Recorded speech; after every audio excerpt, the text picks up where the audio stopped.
Documents filed in court on behalf of the Attorney General allege that the contractor who executed the SAGLEMI project has been paid $179 million despite executing work worth $64 million. Out of the 2,172 acres which have to be developed, just 651.75 acres have been used. The Attorney General argues that this has created a situation where work has not been done, which means the loan facility, the housing units are uninhabitable, and also the loan facility has not been paid because none of the units have been sold as of now. Executive Chairman of Constructora OAS Ghana Limited, which is the company that executed the project, Andrew Clocanis, has been charged in court alongside former Works and Housing Minister Collins Dauda and Kweku Agyeman-Mensah. Let's get more on the charges they'll be facing and when to expect them in court. My colleague Joseph Akaple joins me via Zoom with more. Joe, what are the individuals being charged for?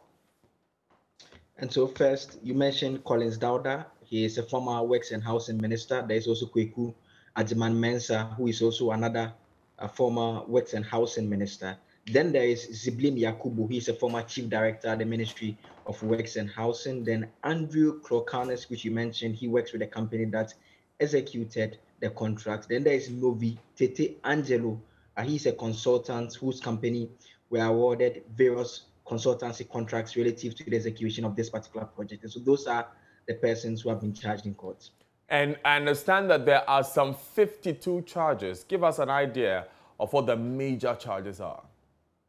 And so it mainly has to do with the issuance of false certificates is one charge that runs through. In terms of the public officials, there is the issue of woefully causing financial loss to the state that runs through various sums.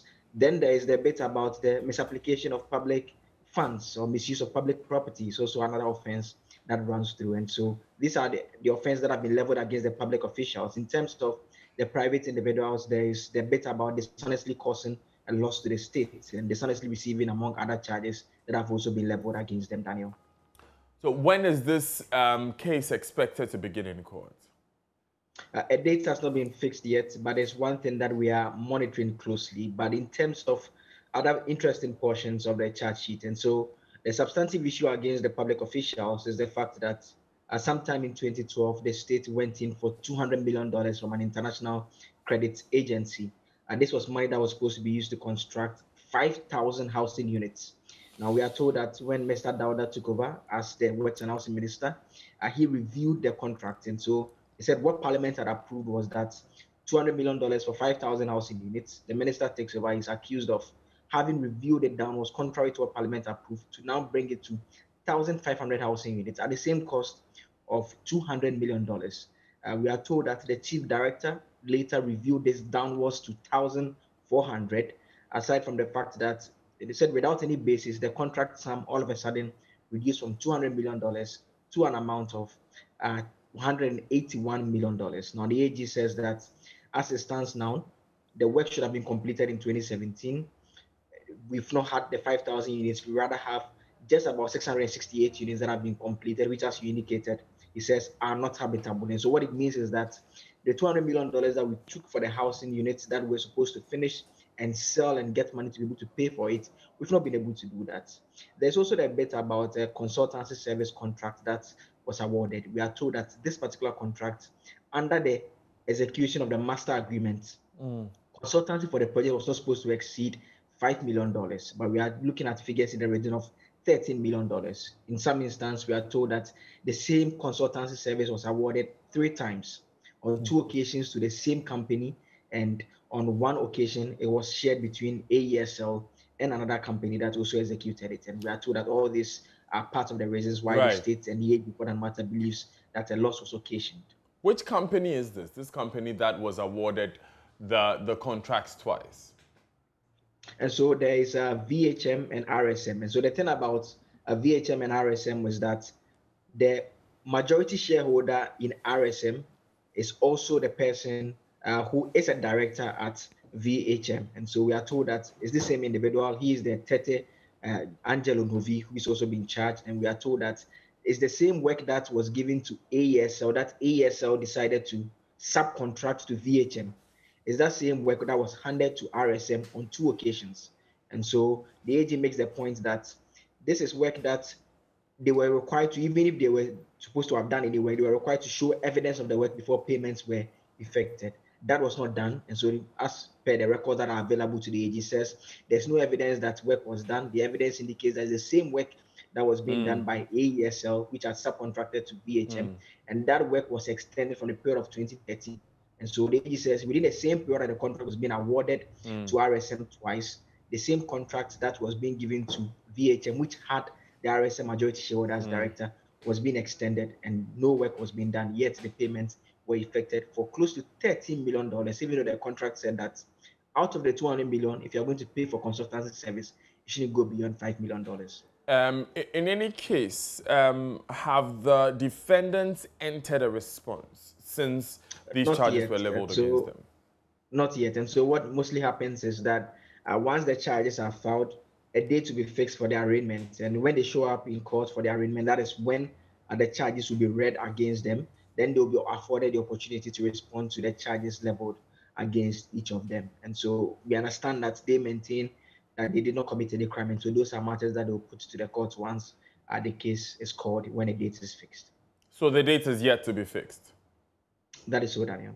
Do we have any indication why it took the Attorney General so long to file this case? Because remember, this was something that the former Minister for Works and Housing, Samuel Atachia, spoke about extensively, that work must be done about this. It's been years since he talked about filing criminal charges against the former minister. Now it's being done. Do we have any indication why this is now happening? I mean, from what our sources tell us, it's more of the investigative process that was going through. If you recall, sometime last year when Mr. Atachia spoke on PM Express, it was at that program that he did indicate that they had received, the surveyors had carried out an assessment of the work that had been done on the project, which we are now being told by the documents that have been filed by the agencies that the total work done is about $64 million, even though the contractor has been paid more than $100 million, in fact, $179 million. And so we've almost exhausted the $200 million that we went in for as loan, but have not been able to pay that. And so our source indicates that it's the complex nature of the investigation that was being carried out. Okay. Then again, prosecution will always come to some decision. It has to do with when you are ready, you know that you have your witnesses set, you have your documents set, and you are prepared to put forward a strong case. And that is what we understand was being carried out. And the AG, Mr. Dami, since he took over office, has been monitoring this particular case closely. And you recall that particular news conference you covered, the Works and Housing Minister had indicated that they were still at an advanced stage and that at the appropriate time the charges will be brought forward. And so that's what we are told, that it's gotten to the level that the state is ready to proceed with the prosecution. That's actually what I wanted to touch on briefly before we let you go, Joseph, because will this court case affect the utilization of these units in any way? Can government go ahead and attempt to use the housing units currently whilst this is under litigation? I mean, we don't have any specific information in that regard, but the challenge really now is that we are told that it means that we've virtually expended the money that we had for the project. And so the $200 million, we've spent 179 of that. The second point is that what has been completed is not habitable. And so if the state has any intention of making those ones habitable, that is if you have to believe the narrative put out by the Attorney General and the Works and Housing Minister, it will mean that the state will have to find some money to put those ones in conditions that will be habitable. Then comes the point of finding buyers for it, because people have even criticized the location of this particular facility.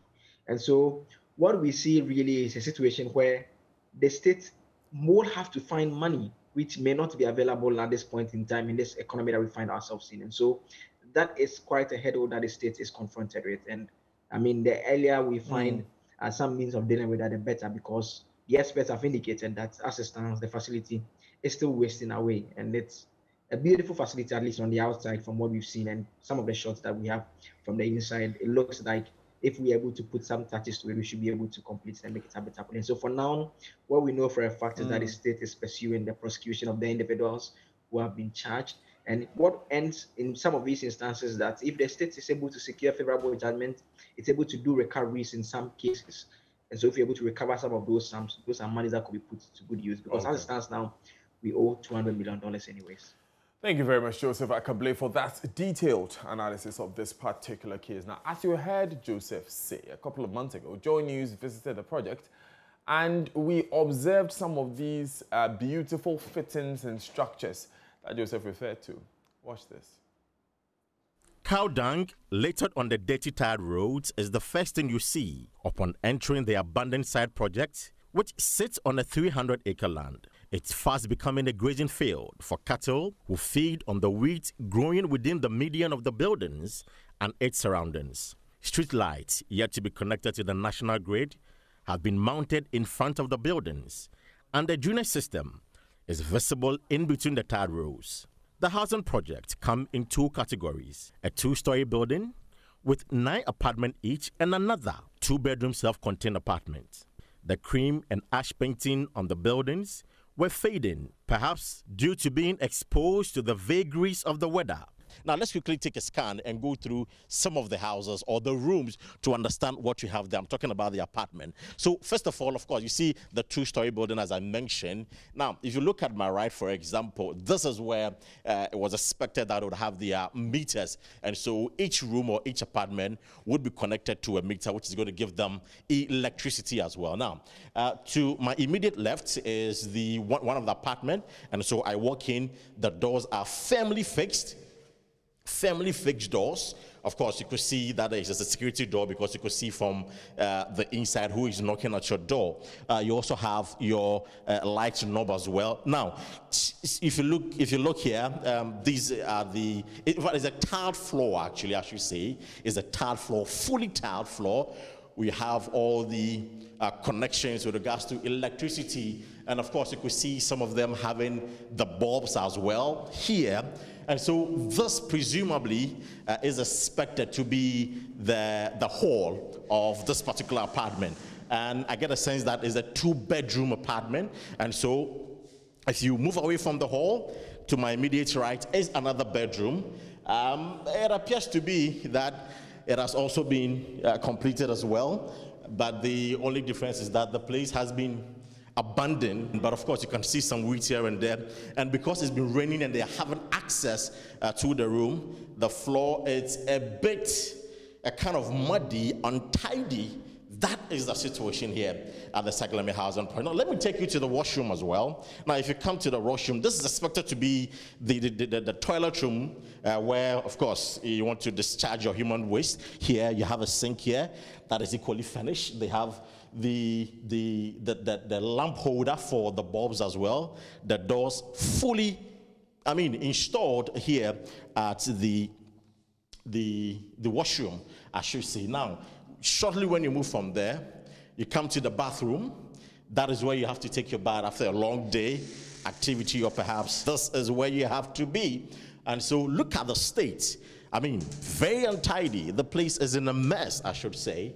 You have a shower here, of course. So this is supposed to be the bathroom where you take your bath in the morning if you wake up and, of course, when you return from work. And this is another door, but unfortunately, I can't have access to this door. It's locked. I don't know why it is locked. It appears to be the only door I've seen that is locked. All the doors have been opened. So this is the current state of the SAGLEMI Housing Project. And, of course, you might be wondering, where is the kitchen? Here is the kitchen. This is the state of the kitchen for you. They have their sink. And of course, this is the state for you. Very, very untidy. And and of course, the burglars are here. So this is the current state of the kitchen. And of course, this, I'm sure, is expected to be the storeroom where you keep some of your utensils and some of your products and all that. So this is the state. This is the current state of the SAGLEMI Housing Project. A 2-bedroom apartment, 4 each. And as I mentioned, is a 3-story building. Each building has 9 apartments in all. Right, so I want to take you upstairs so that you check what is there as well. But I'm sure the situation will not be different from what you've already seen. But the point is that even look at the staircase as well. It's unkempt. There are no cleaners around to sanitize the place or properly to keep the place in check so that the place will be in the proper shape. So this is the first floor, actually.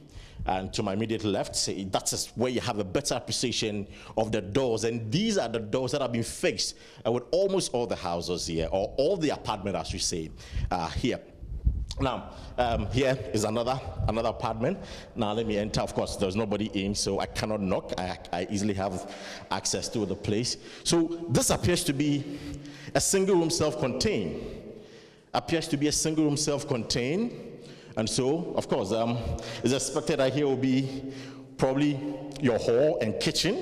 Yeah, of course, if you look at the setup, it is likely to be a hall and a kitchen, whilst here becomes your bedroom.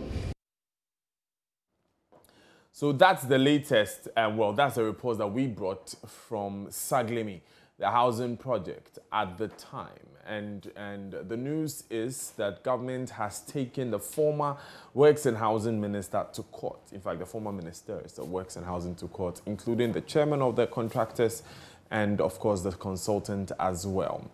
We move from that story, and scores of students at the University of Ghana are this morning stranded as the University Teachers Association of Ghana begins its strike over deteriorating working conditions. Lecture halls were empty, with a few students who had reported for lectures hoping against hope that the lecturers will show up. Manuel Kranting was at the Legon campus of the University of Ghana this morning. Here's his report. These long